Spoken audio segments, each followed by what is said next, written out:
Donald Greetings po, Sir Janus. I'm Green Yasinel Fajardo, the leader of this group. And now, we're going to present our final project po for CCS 101. So, let's start. Ayan, so our case study title is Computing for Societal Impact, a Cross-Disciplinary Approach.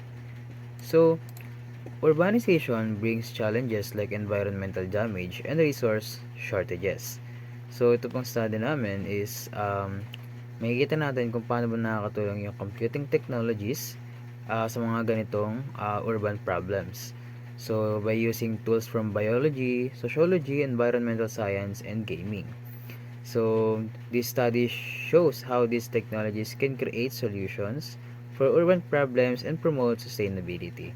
So, let's proceed for our research review, no? Kung saan natin matatakel yung biology, sociology, environmental science, and gaming. At kung ano nga ba yung epekto ng computing sa mga yun. So,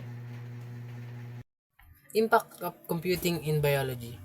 Computational tools optimize technologies like carbon capture and sequestration, or CCS. CCS is a process that removes carbon dioxide from atmosphere and stores it safely underground. By using computational tools, scientists can make CCS more efficient and affordable, helping to combat climate change. The statement simulation-based approaches assess the feasibility of CCS technologies by Santos et al. 2018 means that scientists are using computer simulation to evaluate the practicality and effectiveness of carbon capture and storage technologies. Machine learning models on urban areas, air quality, and predict pollution trends by Kumar et al. 2020 means that scientists are using machine learning algorithms to analyze and forecast air pollution levels in cities. This demonstrates the potential of machine learning to improve air quality and monitoring. These tools help design pollution control strategies and improve public health. Or in other words, computational tools are being used to develop effective ways to reduce pollution. Let us now understand how urbanization affects social behavior and community structures, which is sociology. Urbanization affects how we live and interact, disrupting our traditional lifestyle and relationships. It also leads to challenges like the loss of green spaces, overcrowding, and housing issues. Computing technologies such as mapping tools and data analysis software provide insights into these changes. For example, they monitor the decline of parks and the rise of overcrowded areas. Now, according to BAR 2023, they also track mental health impacts caused by the reduced green spaces. These insights allow urban planners to create better solutions, such as improving access to affordable housing and preserving green spaces. By using technology to study social dynamics, solving urban problems will be much more precise and efficient. Good day, my name is Leon JC Nanyos and I am here to discuss computing technology in terms in environment. Computing technology is essential in addressing environmental challenges by enabling effective monitoring, prediction, and public engagement. Tools like remote sensing and satellite imaging are instrumental in tracking large-scale changes, such as deforestation, water pollution, and urban heat islands, providing critical insights into ecosystem health. Similarly, in IoT or Internet of Things, enabled sensors collect real-time data on pollutants, while GIS or Geographic Information System platforms visualize pollution hotspots, facilitating timely actions and informed decision making. Machine learning and AI further enhance environmental management by processing large datasets to predict pollution, trends and assess their impacts on biodiversity and urban areas. These technologies guide proactive measures and improve urban planning by identifying patterns and correlations.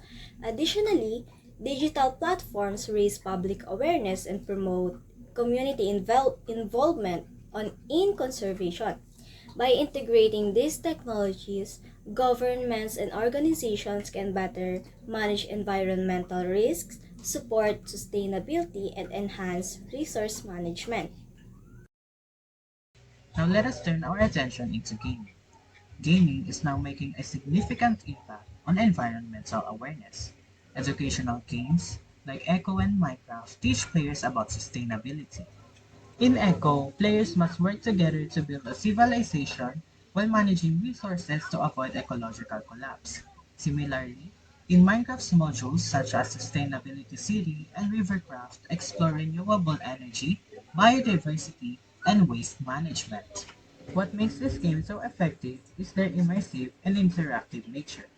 Players learn through hands-on experiences, seeing how their decisions affect the environment.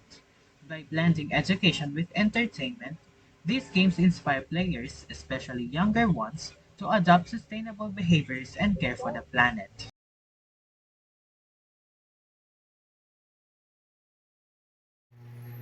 Ayan, so ngayon, let's proceed for our proposal development. So dito po, meron kami dalawang system. Yung isang system ay existing system na siya, and yung isa naman ay yung bagong system na aming pinropose.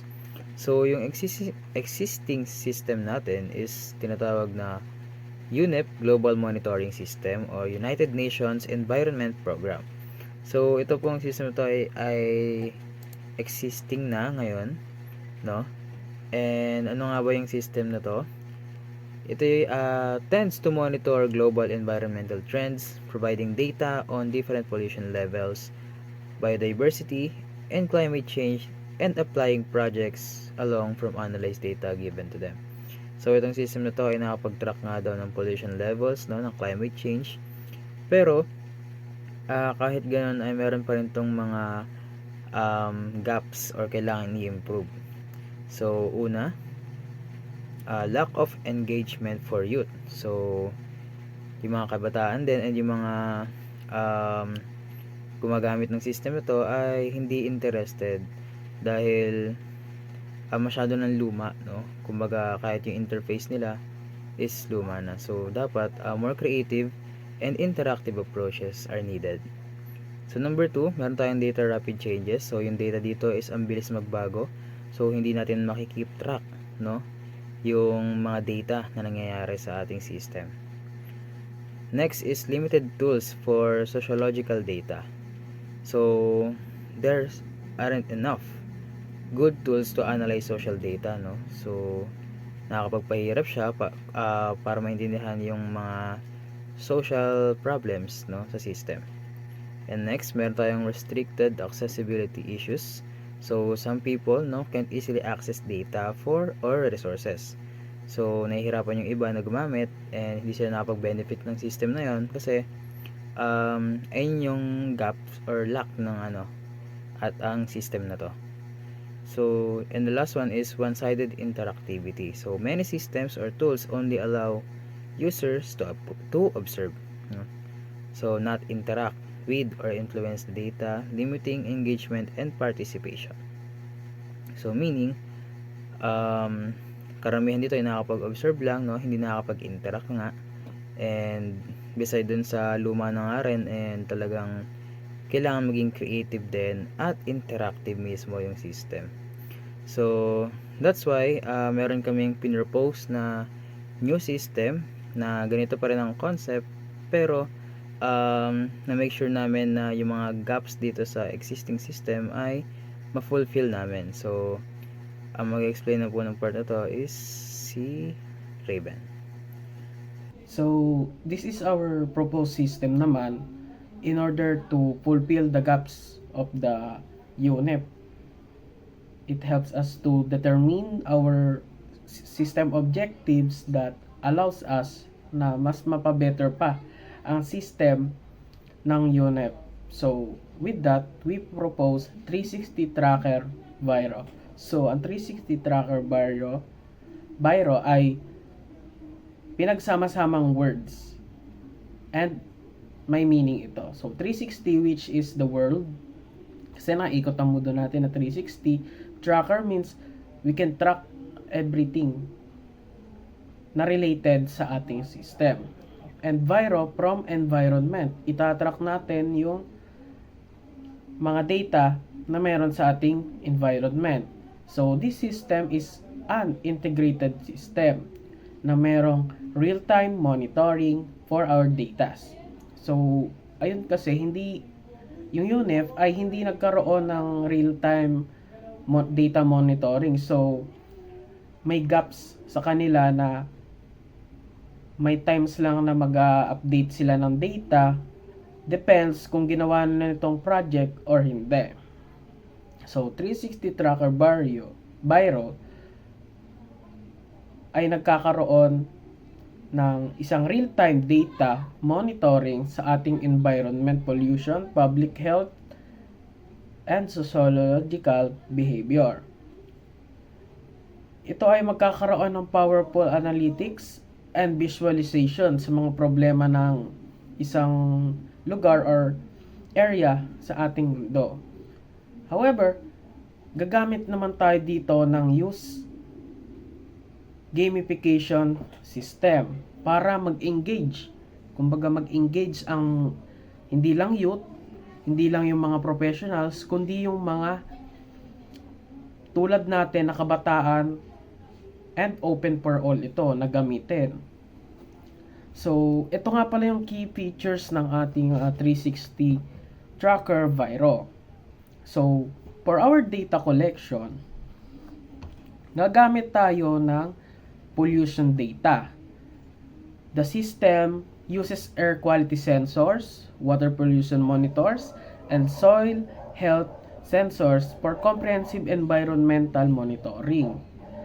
Magkakaroon din tayo dito ng updates from our government and administrations na makakapag-help sa atin to maintain, i-update yung ating datasets.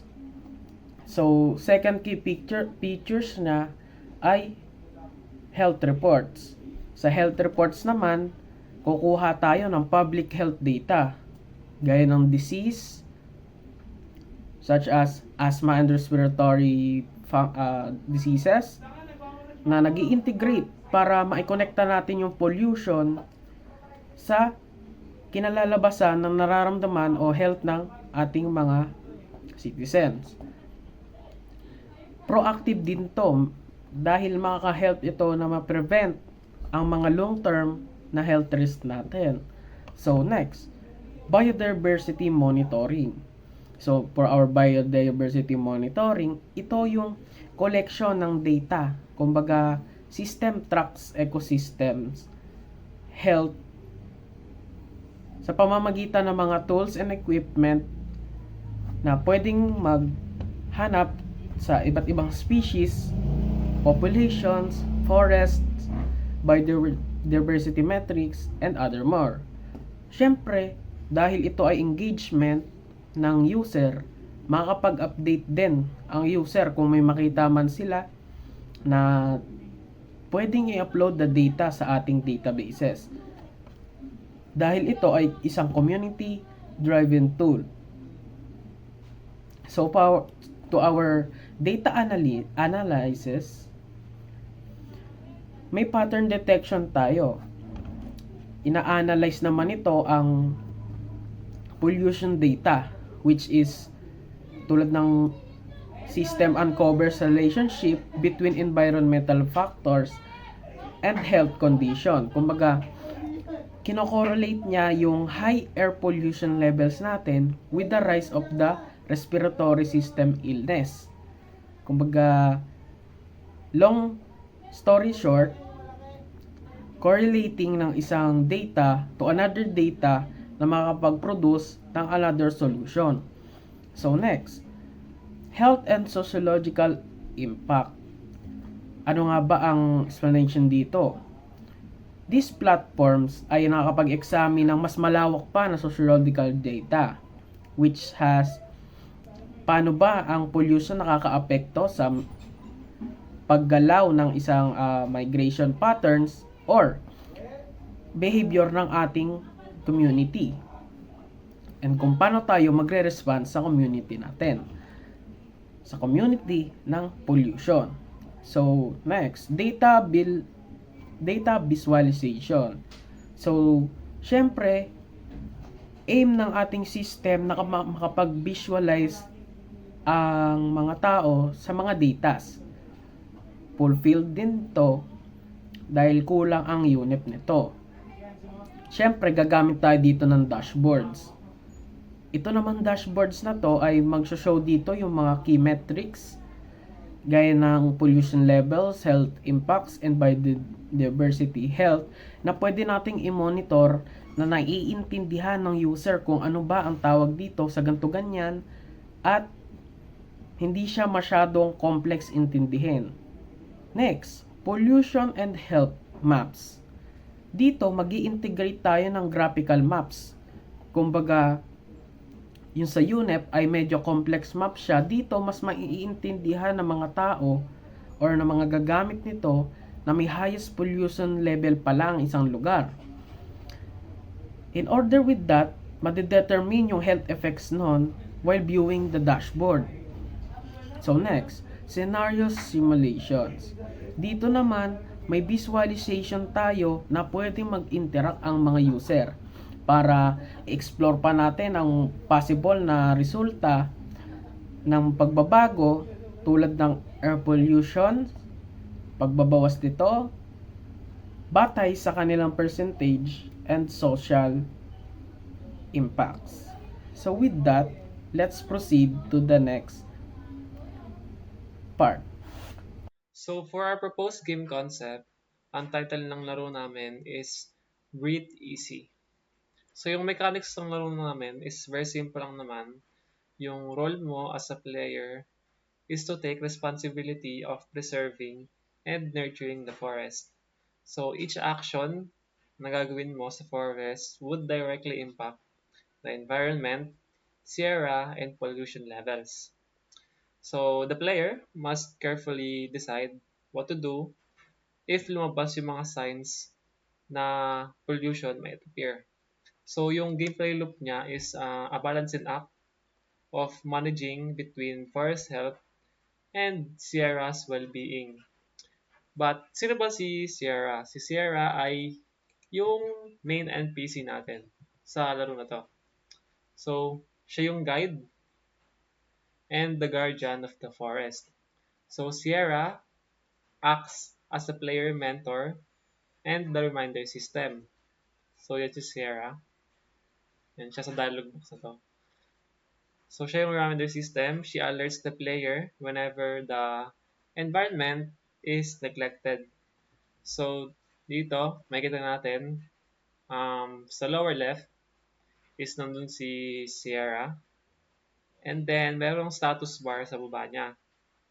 So, yun yung visual cue na yung environment, yung health ng environment is neglected and marami ng pollution sa forest. So, again, makikita natin na malungkot siya. And then, pagka healthy naman yung forest, masaya si Sierra. Ayun, nakangiti din si Sierra. So, si Sierra, yung main NPC natin, is nag-act as the visual cue showing the direct effects of player's choice on her and the environment. So, para maayos yung environment or para maging healthy yung environment or ma-manage yung environment, meron tayong mga tools and actions na ginagawa sa laro to. So, the game would offer 3 tools for players to use. So, unang-una muna is yung tree icon. So, tree icon, self-explanatory. Tree icon, pag pinundot mo, magtatanim ka ng tree. Magtatanim ka ng puno, and then hintayin mo siyang lumaki para lumago as maging tree. Yan. So, the tree would increase the forest health combating pollution naturally. So, after that, after the tree, meron tayong watering can icon.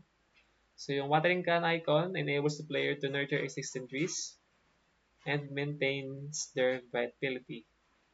So, pang-manage or pang-maintain to sa mga forest. So, kung makikita natin dito, ito yung tree na hindi nadiligan. Makita natin walang leaves versus sa tree na diligan kasi gumamit tayo ng water can. So, after we have tree icon, we have watering icon, meron naman tayong delete icon.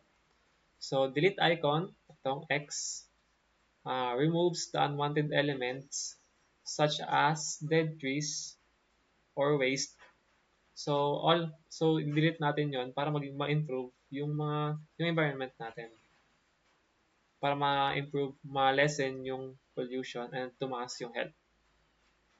So the player must choose the appropriate tool depending on the situation. Strategic thinking and quick decision making are essential to maintain the balance. So we have bars and indicators. Sa bars and indicators naman, yun yung nag-show sa atin yung state ng environment or yung health ng forest natin. So, unang-una muna is yung earth bar. So, ito, upper left, sa pinataas, yan, earth, yung may earth icon. Earth bar, yun yung nag-represent ng overall health ng ating forest. So, kung mababa siya, ibig sabihin, mababa yung health ng forest. If mataas siya, tulad dito, yun, tulad dyan, mataas siya. Taas yung health. So, after that, sa baba nun, so pollution bar, sa baba naman ng earth bar, parehas lang din sila. Pero ang naiba lang kay pollution bar is tinatrack na yung severity ng pollution in the forest. So, if mataas yung pollution, mataas din yung bar ni pollution bar. If mababa naman, mababa, healthy yung wala siyang pollution. So, susunod nun is yung Sierra status bar. So, like I said earlier, ito yung nag-hack as the visual cue. Kung mataas yung bar and then naka-happy face, ibig sabihin masaya si Sarah and healthy yung environment. If mababa naman and sad, ibig sabihin hindi healthy yung environment. So, the next is other NPC icons. So, dito natin makikita yung environment change. As the environment changes, the surrounding people also show the impact through their own smiley or sad icons. So, if masaya yung healthy yung environment, yung mga icons ng NPC yung papakita ng smiley face. If for example is mababa naman yung health ng forest, sad icons naman katulad ni Sierra. So when the forest is healthy and the pollution is low, the other people have smiley faces. This indicates that the community is thriving, benefiting from cleaner, healthier environment. So if the pollution increases and the forest suffers, the people icons will change to sad, distressed faces. So like I said, sad pagka mataas yung pollution, and happy pag healthy yung environment. So, gameplay dynamics. The player choices and actions dynamically affects the bars and Sierra's appearance. For instance, planting trees lowers the population bar and raises the forest health bar, making Sierra appear happy and vibrant. So, masaya si Sierra kasi maraming puno sa forest. So after allowing pollution to rise unchecked causes Sierra to become visibly distressed. So if mataas na yung pollution bar or hindi naalagaan yung forest, malungkot si Sierra, distressed siya. So yun yung proposed, yun yung gameplay, yung mechanics ng proposed game namin called Breathe Easy. Thanks! This proposal is committed in raising awareness about populations' environmental and health impact. Gamit ang accurate at madaling maintindihan na visualizations, tinutulungan nitong ma-educate ang mga users sa mga critical issues tulad ng biodiversity loss at public health risk. Ang approach na ito ay aligns sa ACM's commitment to advancing societal well-being through technology. Ang pangunahing goal ng 360 Tracker Viro ay ituro sa public ang kahalagahan ng environmental awareness at public health gamit ang real-time data sa pamamagitan ng pagbibigay ng detailed and accessible na information tungkol sa population levels, health impacts, tsaka biodiversity metrics. Na-empower nito ang communities na gumawa ng informed decision para mapanatili ang environmental sustainability. Unique feature, may gaming functions, gaming function element tulad ng sa Breathe Easy na particular na nakatarget sa kabataan. Pinapalakas nito ang engagement at nagtuturo ng responsibilidad para sa environmental conservation. ACM alignment, ang focus sa education at community involvement ay tugma sa prinsipyo ng ACM na i-promote ang public good sa pamamagitan ng pagpapalaganap ng kaalaman at well-being. Bukod, bukod dito, ang system na ito ay ginawa para turuan ng users of all ages kung paano protektahan ng kalikasan na nagpo-promote ng sustainability at responsibility. Learning through engagement ang approach nito para siguradong kapaki-pakinabang at interactive ang experience. Hi, my name is Sam Datay and now I will discuss the ACM ethics sa aming paper.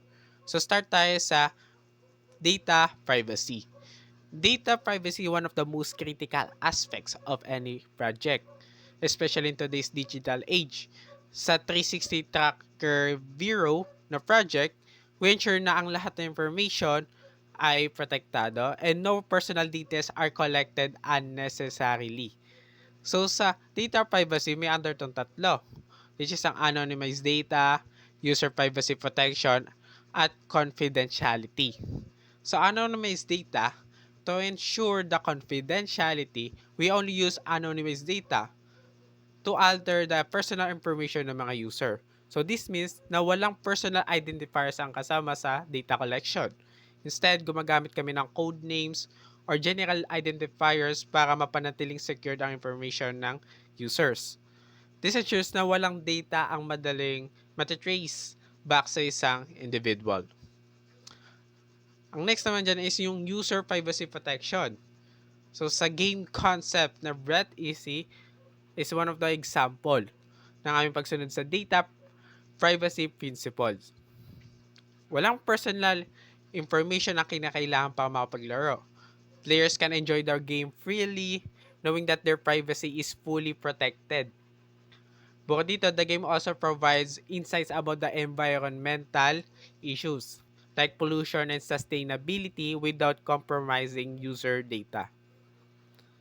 Ang last naman or yung pangatlo is ang confidentiality. Confidentiality is at the core of our project. Ang mga datos na nakolekta ay may malinaw at may makabuluhang layunin, tulad ng pagpapalaganap ng environmental awareness sa mga kabataan.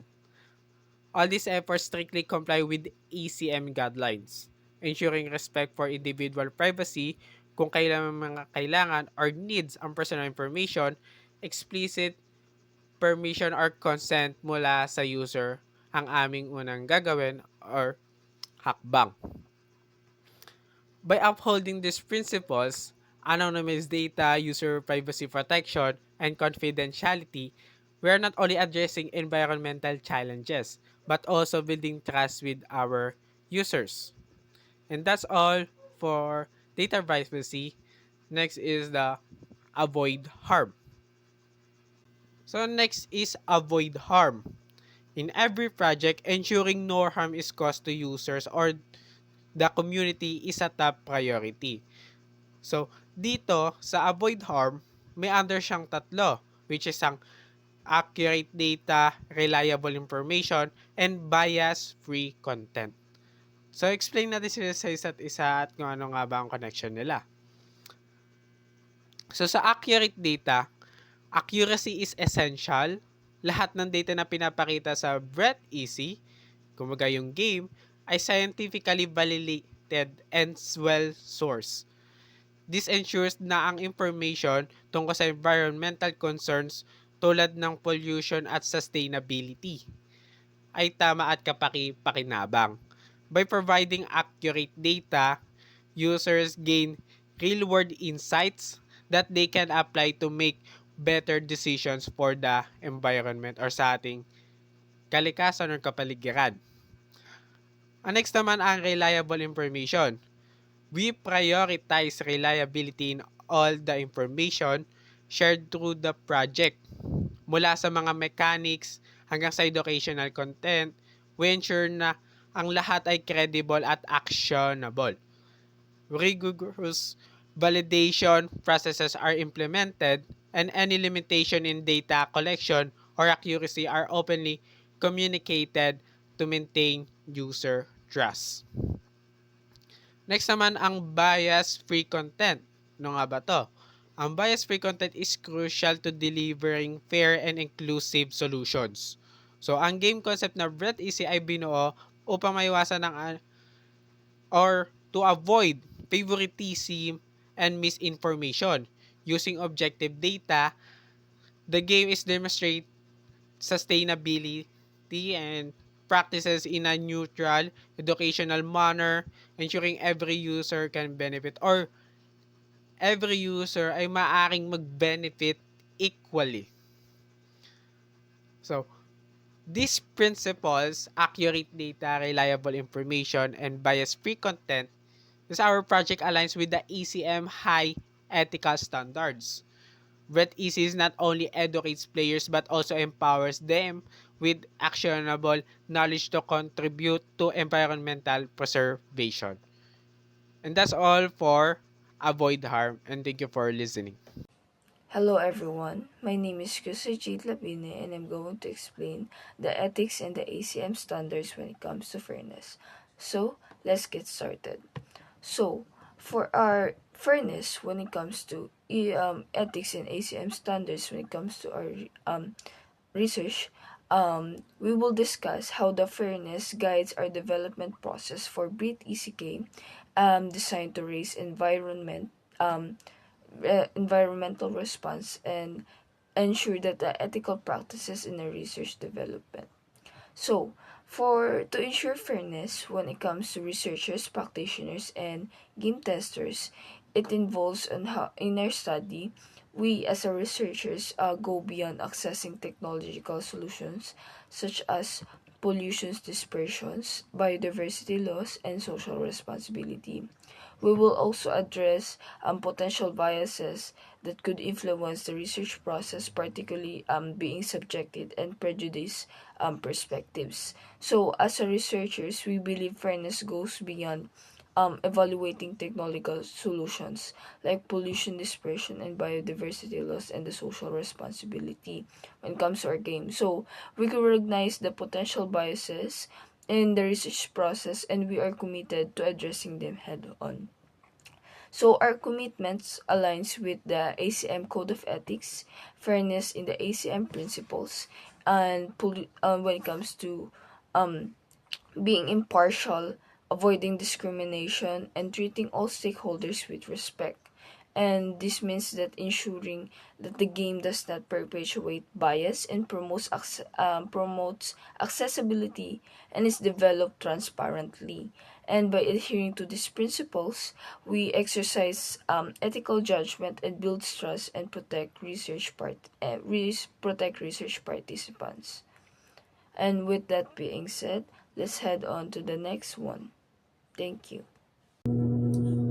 greetings, and for the transparency, the open data highlights the importance of providing users with access to the environmental data resources and metrics.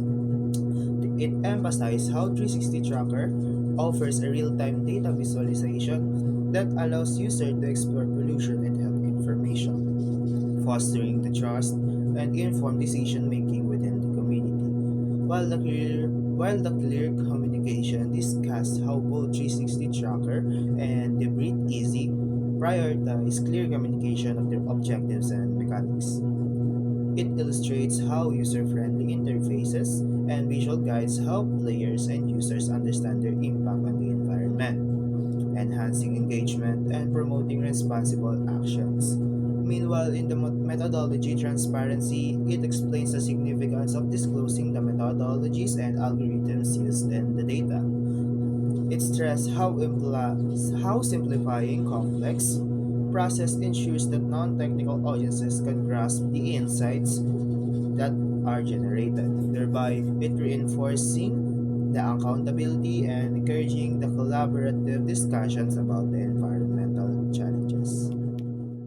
So, ayun po, Sir Janus. That's all for our CCS 101 final project. And thank you po for listening.